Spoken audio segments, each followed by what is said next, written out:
Bismillahirrahmanirrahim. Allahumma shalli ala sayyidina Muhammad. Saya dapat pertanyaan menarik dan saya ingin segera menjawabnya.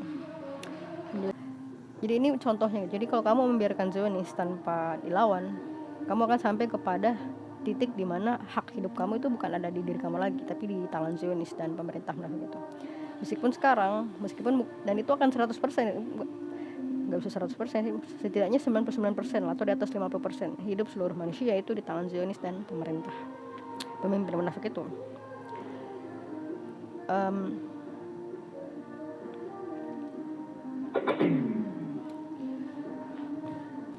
Pertanyaannya, apakah kamu mau sampai pada titik itu gitu? Lalu kamu melawan mereka dan membiarkan mereka menekan tombol nuklir yang menghabisi di atas 50% populasi, bahkan tempat hidup. Tapi hak hidup kamu bisa meriset dari awal tentang hak hidup kamu. Setidaknya hak hidup kamu tidak lagi berada di tangan mereka, tapi di tangan diri kamu sendiri. Dan kamu memulai dari nol, meskipun itu harus memulai dari nol kembali. Bukan dari nol sih, karena udah ada ilmu kan tentang itu. Tapi ya memulai dari awal semuanya gitu.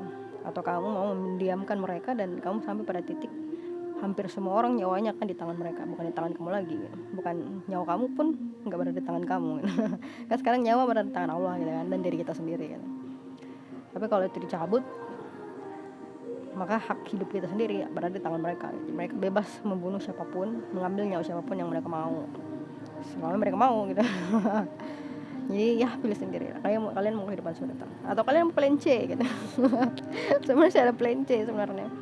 Jadi plan C itu adalah bersatu dan membuat sebuah planning agar tombol nuklir itu nggak ditekan. Jadi kamu berhasil mengalahkan Zionis sebelum tombol nuklir itu ditekan. Jadi setidaknya kamu nggak memulai dari 80 di atas 50% kerusakan. Mungkin bisa jadi di bawah 50% kerusakan gitu. Yang penting kamu bersatu dan membuat sebuah taktik gitu. Taktik supaya tombol nuklir yang dipegang Zionis itu nggak ditekan. Tapi ya Allah, yang jelas saya memilih plan B dan plan C, itu melawan meskipun dengan cara barbar atau melawan dengan strategi. Melawan dengan strategi itu sebenarnya lebih mengecilkan jumlah kematian daripada melawan barbar tanpa strategi. Makanya dalam Islam itu Allah izinkan untuk berperang karena dalam perang itu ada strategi untuk melawan.